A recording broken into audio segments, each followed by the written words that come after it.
Hey guys, still no cameraman, so I'm gonna do this all on my lonesome. And this is another first take video. And the last one was on a scripture reading. This one's on something a little different, although there could be scriptural references to it, I believe. But this is just gonna be me trying to filter my opinion of when I first heard about the issue, and then explain how I feel about it now, and hopefully convince some people to my side. But this time, this talk's a little different. I'm doing this outside, one because it's a nice day, and two because it's a nice day. So, yeah, anyways. But the topic today is abortion. And there's absolutely nothing that anyone could ever say to change my mind about what abortion is, if it's wrong, and how it should be treated. So, and I'm extremely afraid of bees, so if you see me flinch, it's probably because there's a bee or a wasp or something that makes a buzzy noise when it flies around me. So, just try to disregard. There's a bee.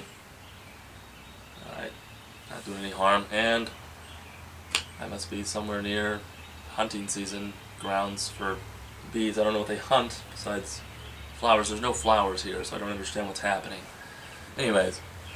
So, but when I first heard about abortion, all I knew was that, oh, it killed babies. And like, since I was raised in a Christian home, and since most people think it's a moral issue, then I was just like, oh, it kills babies, yeah, that's wrong. But I never really had anything to back it up. They're like, why is abortion wrong? I was like, because it kills babies. How do you know it kills babies? Because it does. That was kind of my logic. And then it just got into like, well, you're stupid. You know what? You're stupid too, so yeah, just sign that off right there that I am stupid. And the date. But it wasn't until I took speech with Mr. Josephic, who's my speech teacher. He's also a CSP teacher, which is current social problems. And then also some biblical stuff and stuff we've talked about at church. But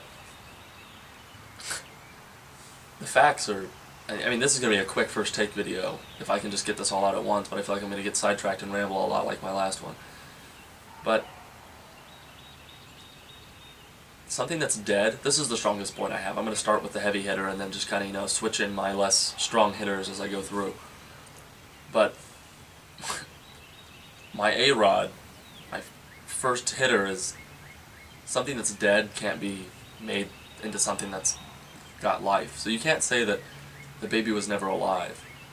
If you think about it, all your cells are alive. Like, you're a living human being, but you're made up of more living things. You're made up of living skin cells, living muscle tissue. I mean, it's alive. It's not dead. If it was dead, it would rot away. But no, it rebuilds itself. It's alive, like we do. As we go through life, we break our arm and we heal. We say we heal, but we don't heal. Our bones heal, our muscles heal, our eyesight heals. I mean, that's the simple truth. There's a bee right there that's distracting me, but anyways. So you can't say that a baby was never alive, because it was. It was a living sperm cell and a living egg. And those two living things make one living thing. It's always alive. It's never inanimate. Let's use that word. It's never inanimate, because it's not dead. To be dead, you had to be alive to begin with. But it was never inanimate. So, I mean, my first take was, like, it clicked. And now my dog's scratching the door, so if you can hear that, which I don't know if you can, I'm going to go ahead and let him out. Hold on. That's the silly pup. Come on. This is my dog, Rusty. He's obviously going to help me explain against abortion, but where I was like, a light bulb just clicked, and I said, you know what, that's a really strong point. So I've used it in debates with people that think that abortion's okay, and they're like, yeah, well, no, it's never alive because it doesn't have a heartbeat. It's like, you know what, wait, I thought of this. My cells don't have heartbeats. Your bone marrow doesn't have a heartbeat, but it's alive.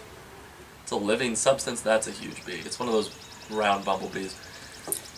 But, I mean, you look at the facts and you realize, you know what? It doesn't have to have a heartbeat to be alive. It just has to have all the qualifications of what a living being is. You don't have to have a heartbeat to be alive. You don't. So, and then the psychological thing. Humans have a sense of morals. Now, if people say it's wrong, that's widely argued passionately against that it's wrong, it's usually a good indicator to our moral sense and moral standard we have implanted in our minds that it is wrong.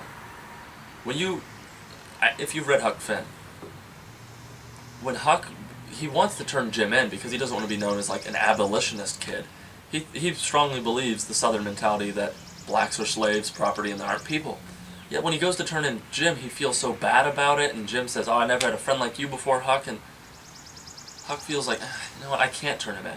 But Huck never realizes that because that sense of, oh, I can't turn him in is because he knows that Jim is a human and slavery is wrong. Like, he just never thinks about it.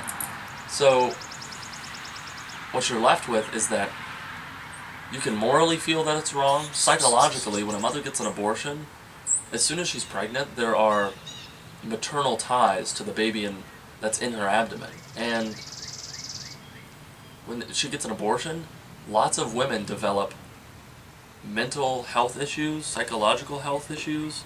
And now there's a bee right around my leg. Come on, whoa, whoa. Whoa, whoa, whoa, whoa, whoa. Yeah. Can't stand bees. Yeah. That probably looks really stupid of me on camera, but you know what? I have no regrets. Rusty, up here, come on. Now, what happens is, the lady who first pushed for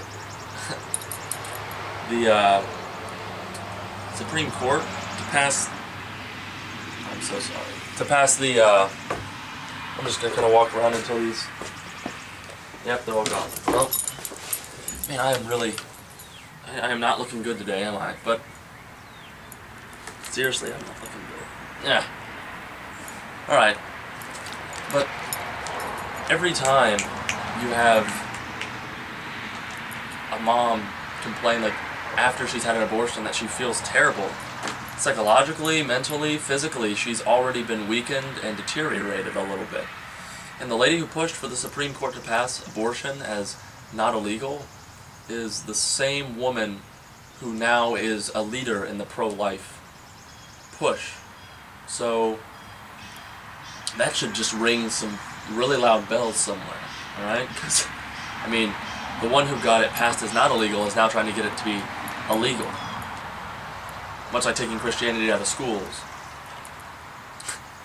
The son of the lady who had Christian, like, standards and prayer and everything out of school is the same. It's the same lady's son. He's a Christian now. So, I mean, it's a miracle in one way, but we still don't have Christianity back in schools, so I could just say it's a loss in another way. But back to abortion.